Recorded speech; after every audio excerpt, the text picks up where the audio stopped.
Pomimo tego, że one są dopuszczone przez regulacje prawne na terenie Unii Europejskiej, czyli Europejska Agencja do Spraw Bezpieczeństwa Żywności dopuszcza do obrotu te substancje, podaje nam górne, bezpieczne poziomy ich spożycia, to niestety pojawia się coraz większa ilość badań, zarówno na modelach zwierzęcych, jak i z udziałem ludzi, wskazujących na bardzo negatywny ich wpływ na nasze zdrowie.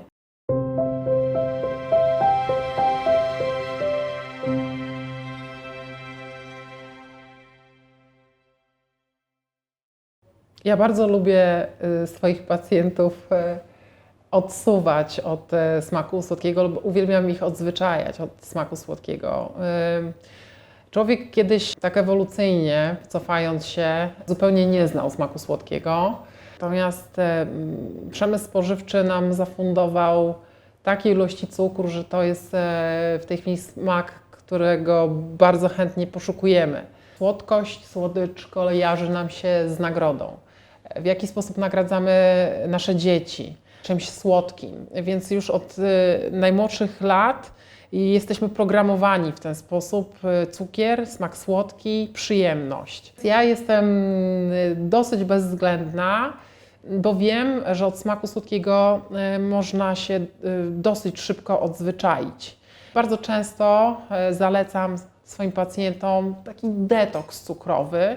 Nie słodźmy niczym. Oczywiście, jeżeli mielibyśmy znaleźć alternatywy dla tak zwanego cukru dodawanego, czyli jeżeli dosładzamy coś cukrem stołowym, czy to będzie cukier trzcinowy, kokosowy, to jest nadal ten sam cukier, analizując skład chemiczny o takiej samej wartości energetycznej. Natomiast jeżeli mielibyśmy, powiedzmy, znaleźć mniejsze zło i wskazywać bardziej zdrowe rozwiązania, będące alternatywą dla tegoż cukru, to na pewno warto jest skierować się w stronę świeżych owoców, bądź tak prostych rozwiązań jak chociażby przyrządzenie bardzo prostego sorbetu owocowego.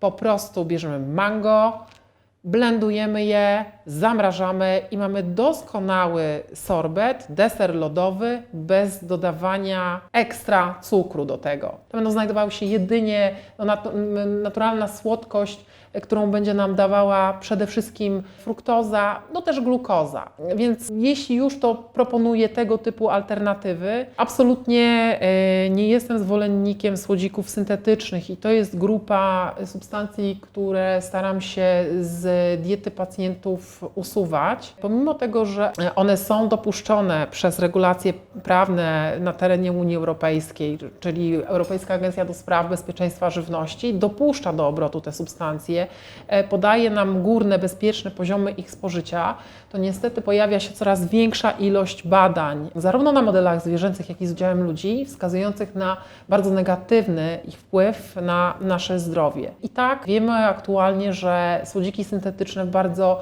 niekorzystny sposób kształtują, rzeźbią naszą mikrobiotę jelitową, która, jak wiemy dzisiaj, jest potężnym modulatorem czy też determinantem naszego zdrowia. Jeżeli tam będą zachodziły niekorzystne zmiany powodowane dużym spożyciem substancji syntetycznych, w tym przypadku mówimy o słodzikach syntetycznych, no to w perspektywie czasu, w dawkach kumulacyjnych będziemy się spodziewać niekorzystnego wpływu pośrednio na nasze zdrowie. Oczywiście możemy zadać pytanie, a co ze słodzikami naturalnymi, takimi jak glikozydy stewiolowe, czyli pozyskiwane substancje słodkie pozyskiwane z rośliny stevia, czy ksylitol, czy erytrol, który jest produktem dżdżowni. Czy to jest alternatywa?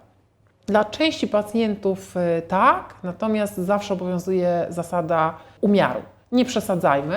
Część ze słodzików naturalnych należy do grupy alkoholi i te nie będą wskazane dla pacjentów, którzy borykają się z funkcjonalnymi zaburzeniami jelit, takimi jak pacjenci z IBS, bo to może być przedmiotem nasilonej fermentacji bakteryjnej u tych pacjentów, może nasilać ich dolegliwości. A zatem teoretycznie zdrowy smak słodki, ale niekoniecznie wpływający korzystnie na spektrum dolegliwości, z którymi się borykamy.